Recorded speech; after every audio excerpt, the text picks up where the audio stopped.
Tuesday once again, and today I'm going to be reviewing the top 10 best zero mana spells. So, yeah, basically, any spell that has zero mana in the cost is a zero mana spell. But we'll start off with a combo of the week, and it is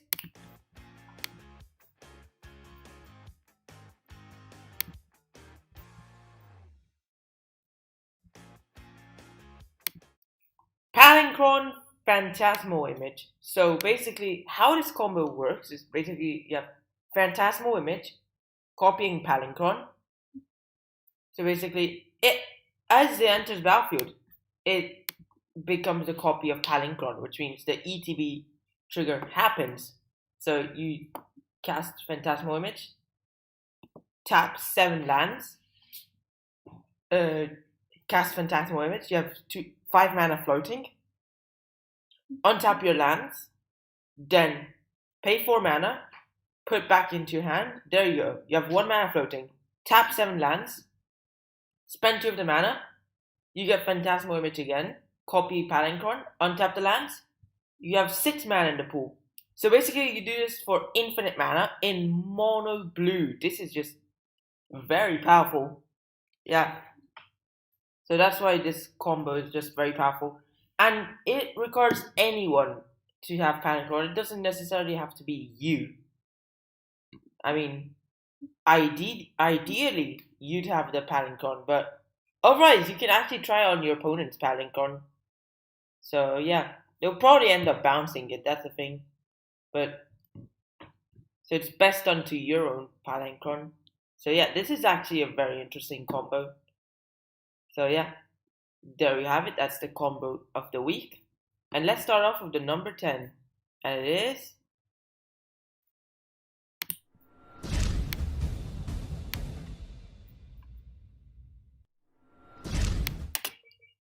Summoner's Pact, which is a 0 mana instant. Color identificator is on green, which means it's a green card. Search your library for a green creature, reveal it, put in your hand, and shuffle your library. But the beginning of your next upkeep, pay 4 mana. Otherwise, you die. Yeah, I like it, but I mean, I'm just saying. So yeah, it is free, but you have to pay 4 mana later on. Still counts as free. So yeah, and this is a very good card. It's played in Titan Shift decks, or no. Yeah, both of the Titan decks in Modern is runs Summoner's Pact. Yeah, now I remember. This is a very good card, and I like it. So this is Summoner's Pact, and there we go. Let's just go into our number 9, and it is the simple number 9.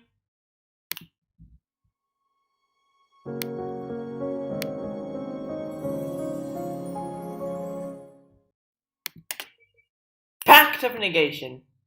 0 mana color identity is blue. Counter target spell. At the beginning of your next upkeep, pay 5 mana or you die. So this is like a very powerful counter spell.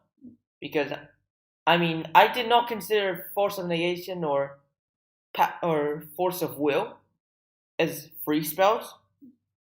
Because their mana cost isn't 0. Free spells are basically anything that has a mana cost in which the mana cost is 0. And basically, not just that. So basically, if it has a mana cost and it's 0, then it counts as a 0 cost spell. So no mana cost cards such as like lands and suspend cards that cannot be casted normally, or just Evermind or stuff like that. Or maybe even like, I don't know, Crank and the other stuff, then that doesn't count. So that's the number 9 card. That's So basically, pacts are counted, and this is actually a very good one. I, it's very good. Sometimes played in modern, sometimes played in commander, but this is just a very good card nonetheless. So yeah, let's just go into the golden 8, and it is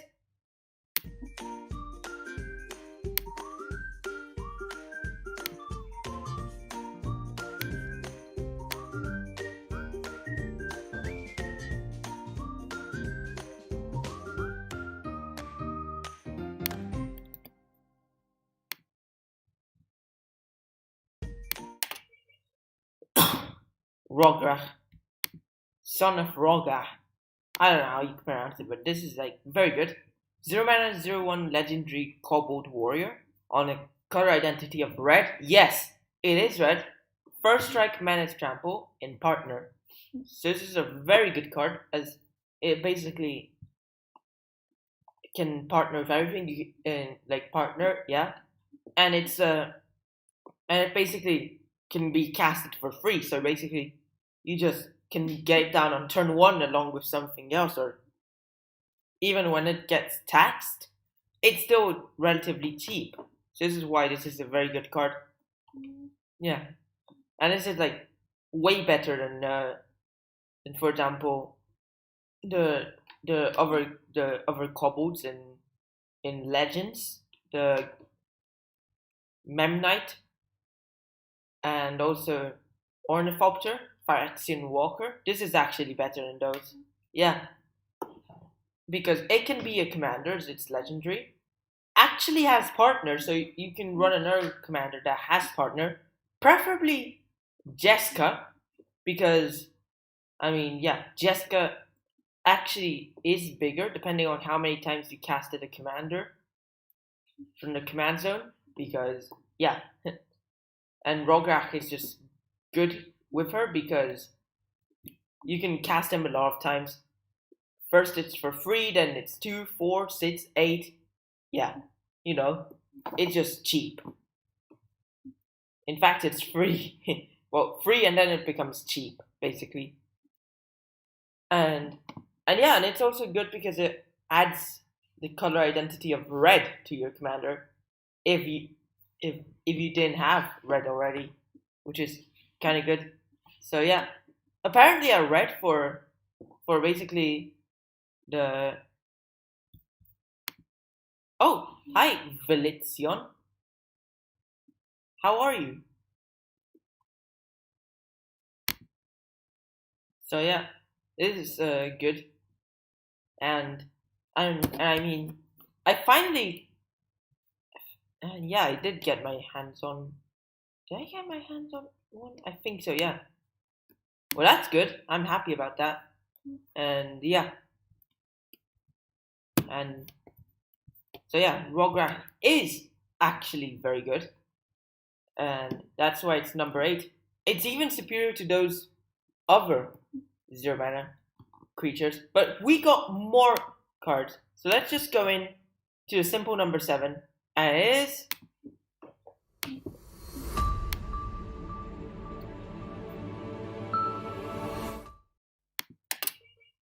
this is a debatable thing.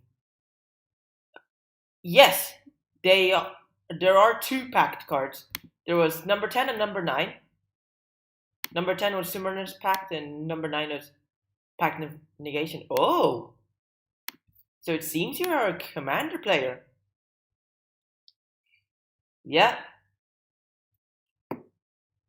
That is good. I like commander as well. So some of these are for commander, some of these are just for other formats. So this is a debatable thing. They're not played in modern. Mistress Bauble, not modern. I mean commander. Sorry, Mistress Bauble is played in modern. Urza's Bauble isn't legal. That's a thing, but I'm not sure if it's played in Legacy or not. So basically, and I'm not sure if Mistress Bauble is played in Legacy. I think it is. If but this is a debatable thing because they're both 0 mana. Yeah, that's why they're both in the podcast.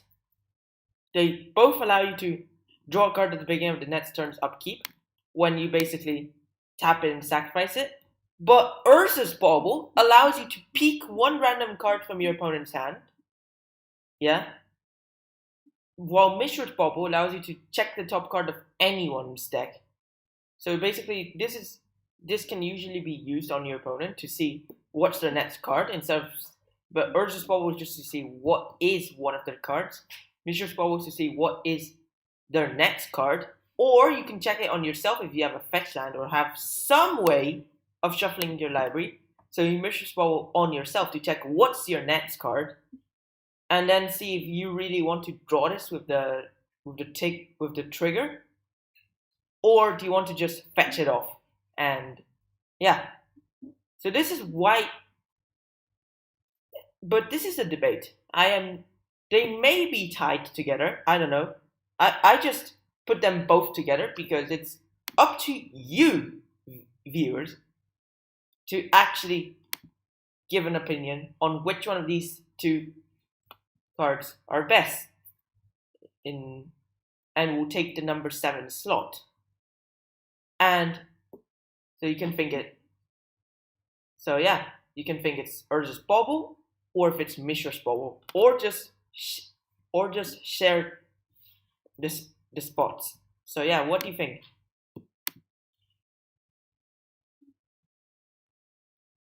Let's just go to the number 6, and it is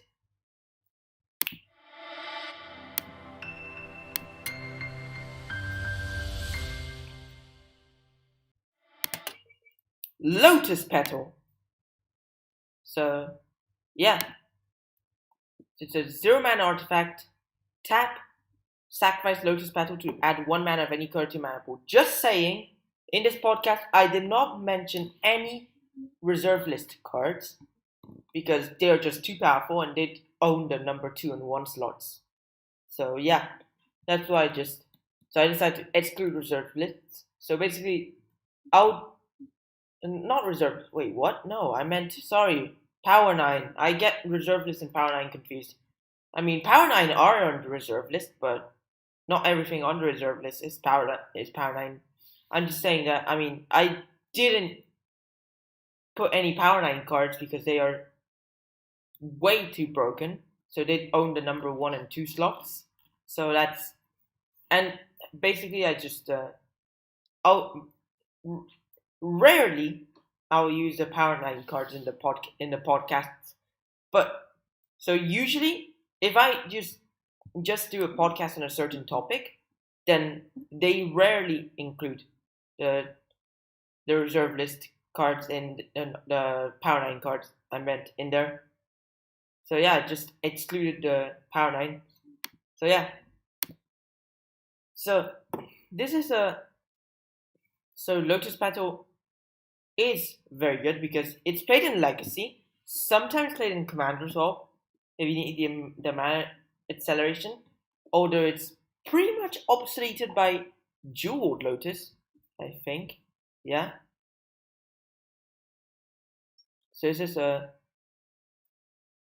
is why the Lotus Petal is number 6, and it's barely played in Commander now. I mean, it barely was played in Commander before, but now it's just much less played. But Legacy, it's a very good card. Most decks run the Lotus Petal because of the quick mana acceleration that it grants you. And I like it. That's why I put it number 6. And the best 0 mana cards. Let's just go into a number 5. And it is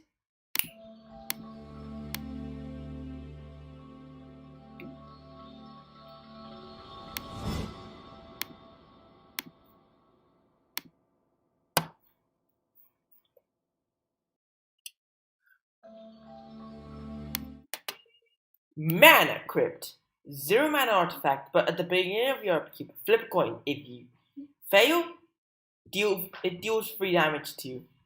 And can tap for 2 mana. I actually ended up to the conclusion that this is actually better than Sol Ring. And any of my past podcasts saying that Sol Ring was better, I'd actually swap the places together.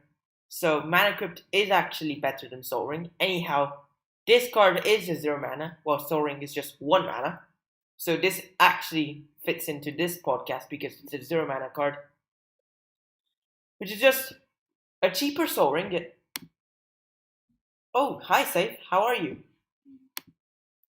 So yeah, this is basically a cheaper Soul Ring, which relies on luck to try and survive. And this is just played in Commander. This is just banned in Legacy, restricted in Vintage. So yeah, basically. So and in Commander you start at 40 life instead of 20 life. So there's not much to worry about if you fail flips. Free damage ain't much. So yeah, this is why it's the number 5 in there. And I like it. I mean, I never managed to get my hands on one. I only managed to be able to get Soul Rings and 1 mana Vault, which I actually ended up opening in a booster. And yeah, but everything else is just a Soul Ring. I didn't get mana Crypts. I don't know how many Soul Rings do I need to trade to get 1 mana Crypt. That's the thing. Probably I don't have enough. I think. I don't know. But I'm not sure if it's really worth it. I don't know. It's just for Commander. I don't know. Once I do get back to Fortnite, I may do some more streams. I have no clue. I don't know. It's just, I mean, just, I might do a Minecraft stream, that's the thing, but not so sure about the Fortnite streams. I don't know. But this is just an MTG podcast, and this is number 5. Very good card. And yeah, I like it. Thanks. I really appreciate it. Yes, thanks. Let's just go into our number 4. And it is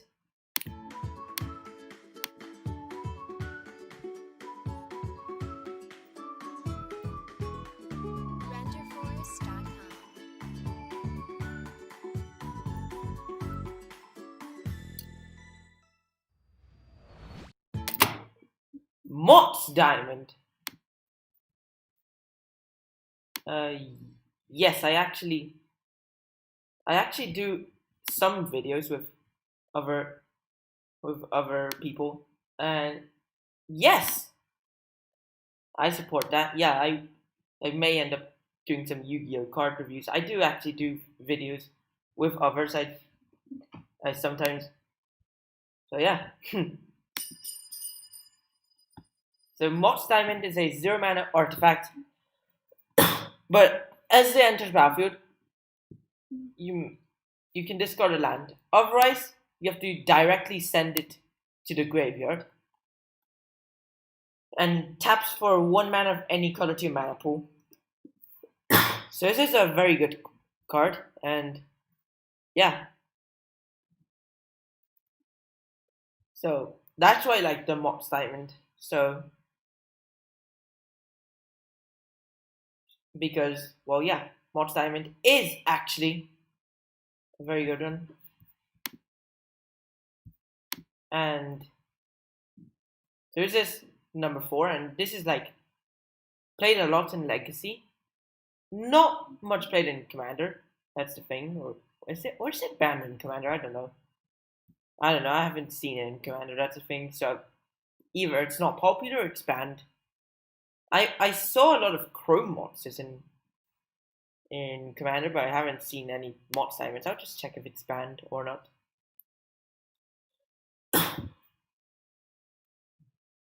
And basically taps for 1 mana of any color.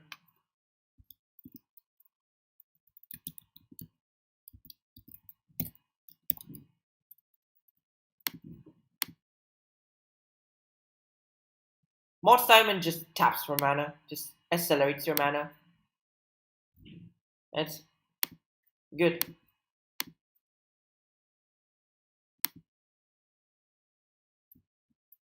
And it is legal in Commander. So yeah, legal in Commander, legal in Legacy, legal in Vintage. So yeah, this is a number 4. And let's just go into the golden. Oh yeah, blue eyes white dragon. I have a dark magician IRL. That is a thing, but that is something I have. But I don't have a blue eyes white dragon IRL. I just have a dark magician. Yeah, and I have a mirror force as well.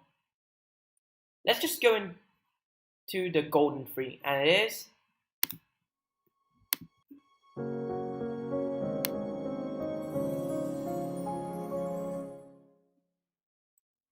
Yeah, yeah. Remember to do that behind array, and this is the number 3 chrome mods. No, this is not foil. I'm just. Good thing you pointed out that I hid a card under this as an Easter egg, because, well, yeah, chrome mods imprints a card under it, and you know what? It was a cheaty face. I sneaked this card into the podcast just because I just wanted to. But yeah, this is like. So, yeah, I just had to do it. So, yeah. This was just a. Good, yeah. So, yeah, basically, let's just get into Chrome mods. So, basically, when into battlefield, you may draw a non-artifact, non-land card from your hand. So, I mean, and then tap to add 1 mana of any of the exiled cards colors. And I'm just saying, I put Chrome mods better than Mods Diamond because I mean there are more. You usually have more non-land cards than land cards, and I mean yes, you will accelerate mana with the Mods Diamond and adds for any color and sends it to the graveyard. Oh, hi Carter, how are you?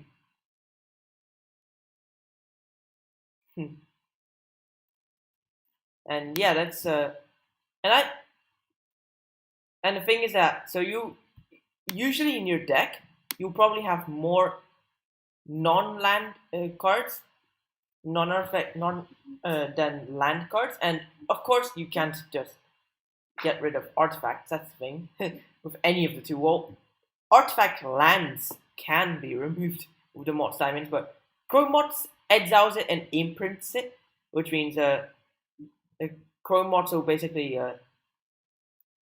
add only mana from those colors. Mods diamond adds any color, but I'm just saying Chrome mods can actually.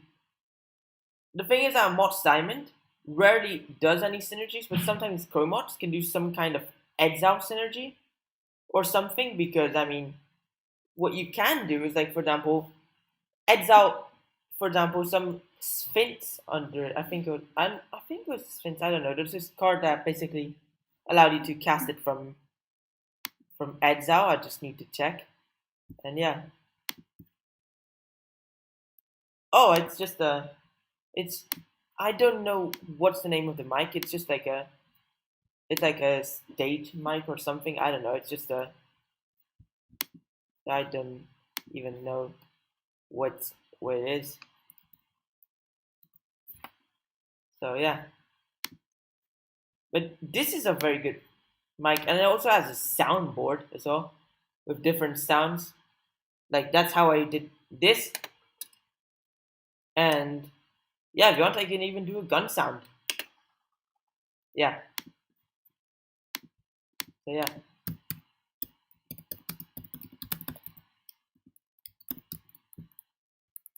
And this is just and that's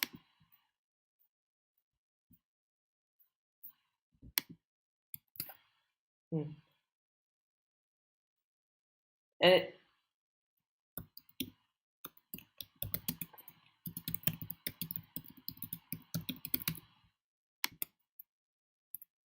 so yeah, I like this mic and I like the soundboard that the mic had as well. And let's just see, what was that card? And it was Mist Hollow Griffin. That's the card. I just wanted to know. Yeah, which is it's not a Sphinx. It's a Griffin. It's like It has flying, and it's a 4 mana free blue creature with flying, and you may cast it from exile. So basically, you can either just you know you can either just cast you can just exile it under it and just add blue until you don't need that mana anymore. Cast it from exile. There you go. 4 mana free with flying under the Chromots. They're just waiting for the perfect moment for it to strike. So let's just go into the number 2, and it is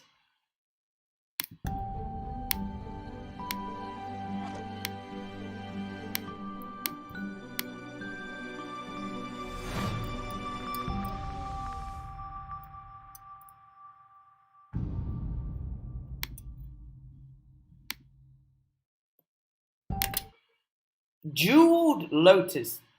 0 mana artifact, tap, sacrifice it to add 3 mana of any one color, but only for your commander, because that is actually very good. And I didn't put Lotus Bloom because I mean it has a 0 mana suspend cast and no but has no normal mana cost, so I couldn't include the Lotus Bloom in it. So yeah, but Jeweled Lotus is the number 2 in this podcast, and basically it just allows you to select the mana just to cast your commander. You can't even activate abilities of the commander. Just cast the commander. Why? I don't know. And yeah, it's just no, I like that card. This is a Jeweled Lotus, and it's a number 2 in the podcast. But we still have one better card in it, and we have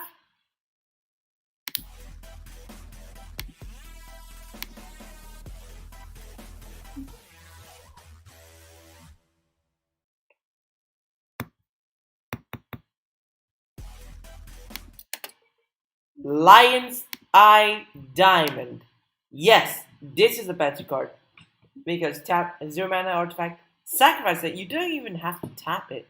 Discard your hand to add 3 mana of any color, and yeah, you can.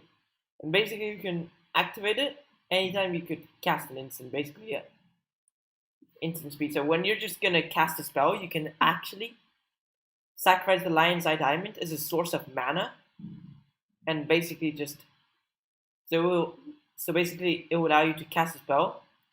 So basically you can actually use the mana from the Lion's Eye Diamond to cast stuff that doesn't necessarily have to be from the graveyard or even just have to be activated abilities. So and it can cast anything, not just a commander.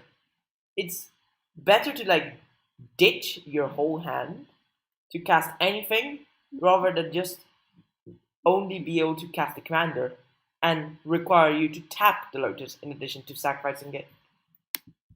So yeah, that's why I think Lion's Eye Diamond is actually better than Jeweled Lotus. Of course, we have the superior Black Lotus, but this is only just it's just a power 9 card. In fact, the best card in the game. So we did not put it in there.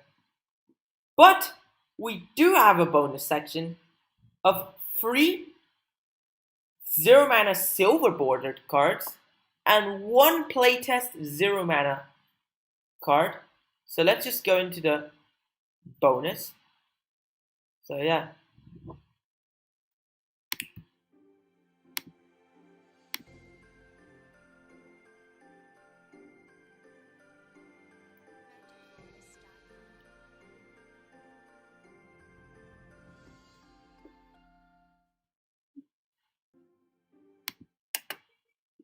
And yeah, remember to have your entourage. And we have the bonus cards number 1, which is just a silver border 0 mana spells. So we have Jack in the Mots, which is just a 0 mana artifact that basically tap to roll a 6-sided die, then do what the die says. On a 1, sacrifice it, and you lose 5 life. On a 2, add white. On a 3, add blue. On a 4, add black. On a 5, add red. On a 6, add green. So just random. So basically adds you random mana, and there is a chance of you just not adding mana, and you just lose some life. So yeah, and break the Jack in the Box. Then we have an Ashnod's coupon, which is a 0 mana artifact. Tap, sacrifice Ashnod's coupon. Target player gets to target drink. But then they made an errata printed on the card in which you have to pay the costs for the drink. Also in the flavor text it says, and I don't know, it's just blurry, so I'm not gonna say that. And yeah, you can just choose any drink, but then you have to pay the cost for a drink. Also, but if you pair it with a R&D secret lair, you can ignore the errata and play as it's written, just ignoring the errata, and yeah, you get the drink for free. Just saying, this is only just silver bordered humorous cards. And we have Blacker Lotus, which is a 0 mana artifact. Just break it, tap, tear it into pieces to add 4 mana of any one color to your mana pool, but then remove the pieces from the game afterwards. So yeah, Blacker Lotus is actually it's meant to be like a superior Black Lotus, but it only works once unless if you know how to tape them back together. But yeah, it only works once. So yeah, that's done. So, but it's actually kind of cool. They're just humorous cards. And then we have another bonus card. And we have bonus card number 2. It is a playtest 0 mana card, which also features a playtested mechanic known as Reflect. 0 mana artifact, which also reflects for 0 mana.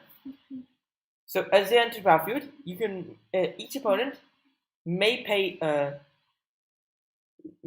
0 mana to copy Mirrored Lotus, except it lacks the reflects ability. You can also tap and exile Mirrored Lotus, not even sacrificing it, just exile it to add 3 mana of any one color to your mana pool. And this is a very cool card, and I like it. I hope they make it into a card. I don't know, it'll probably be a bit too broken, but at least if you have it, then your opponent also has it. So I mean, they may end up making the reflect mechanic, maybe not Mirrored Lotus, that's the thing. They did make one playtest card into a thing, which is the Enchantment Eyes, turned into 1 and 2 stars. Then they introduced keyword counters, which originated from Recyclabird. So yeah, there we have Mirrored Lotus. That's the final bonus card of the podcast. And so yeah, congratulations, you've reached the end of the podcast. So why don't you like and subscribe and follow if you haven't already? Share with friends. Stay tuned to our next video streams and podcasts.